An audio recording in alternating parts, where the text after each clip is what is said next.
Hey viewers, welcome to another lecture of accounting info. I hope you are well. In today's lecture we discuss the statement of financial position. Let's start. Basically, it describes the business financial position at the reporting date. The statement of financial position is most commonly issued when a business is operating under a double-entry accounting system. Since this approach provides for ongoing updates to asset, liability, and equity accounts. If an entity is instead using a single-entry accounting system, there is no easy way to construct the statement, which is usually compiled manually. In addition, the statement provides more meaningful information when it is prepared using the basic accounting principles mandated by the accounting frameworks, such as generally accepted accounting principles or international financial reporting standards. This is often called a balance sheet. In financial accounting, a balance sheet summarizes the financial balance of an individual or organization. Whether it is a sole proprietorship, a business partnership, a corporation, a private limited company, or another organization, such as a government or a non-profit organization. The balance sheet is often referred to as a snapshot of the company's financial condition. From basic financial statements, the balance sheet is the only statement that applies to a single point in a business calendar year. The format of the statement of financial position follows the basic accounting equation, which states that assets equals to liabilities plus equity. The difference between the assets and the liabilities is known as equity, or the net assets, or the net worth or capital of the company. And according to the accounting equation, net worth must equals to assets minus liabilities. In the format of balance sheet, all asset line items are presented first with a total that matches the totals for liabilities and equity, which are presented next. Let's move on to the format of balance sheet. First, write the name of an organization or business. Then name of financial statement. That is statement of financial position, or a balance sheet. And next we write the reporting date and accounting year. As we discussed that, the balance sheet is referred to as a snapshot of the company's financial condition at a point in time. So, we write, as the year ended, and then reporting date and year. Balance sheet also has two columns, as the income statement, inner and outer. In the format of balance sheet, first we write the assets of the business. As the assets is of two types. First we mention the non-current assets in SOFP. Let's briefly discuss the non-current assets.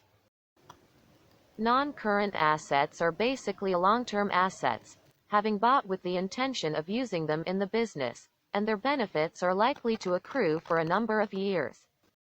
These assets reveal information about the investing activities of a company, and can be either tangible or intangible. All non-current assets are shown in the financial statement that a business can acquire at the year end. For example, property, plant and equipment, land and building, long-term investments, etc. Their individual balances are listed in the inner column, and the aggregate figure is right down in the outer column.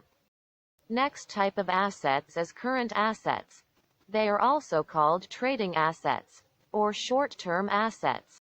Current assets are all the assets of a company that are expected to be sold or used as a result of standard business operations over the next year. It includes inventory that is available for resale purpose, trade receivables, and cash, etc.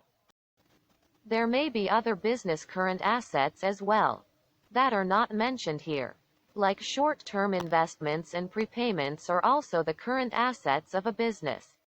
One point: note that assets are listed in balance sheet according to their liquidity ratio. Basically, liquidity is an ease with which an assets can be converted into cash.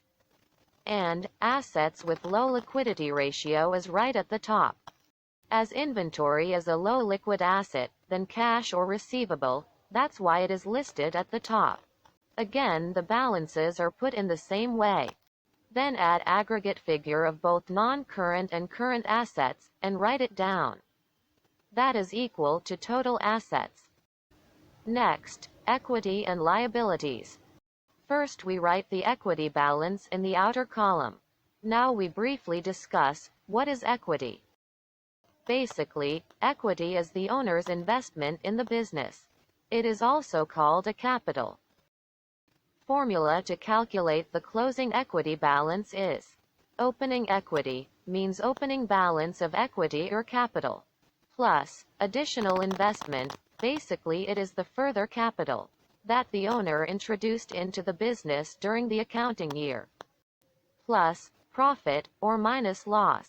If business earned profit during the year, then add it; otherwise, if business incurred a loss, then deduct it. And then subtract drawings.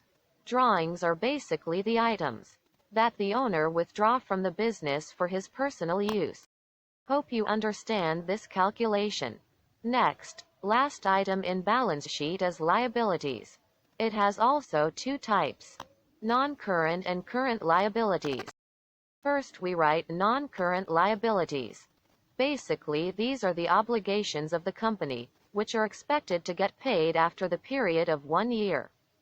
It includes long-term loans, long-term lease obligations, and bonds, payables, etc. Next, current liabilities. Current liabilities are a company's debts or obligations that are due and to be paid within 1 year. It includes trade payables, interest and tax payables, dividend payables, and provisions, etc. Then we write the figure of total liabilities in outer column. At the end, we add the total balance of equity and liabilities, which is equal to the balance of the total assets of the business. This is the balance sheet format for a sole proprietorship business. For a partnership and limited liability company, the format is almost the same but includes some extra points and calculations. See you in the next video. And if you find this lecture useful, please like and subscribe. Thank you.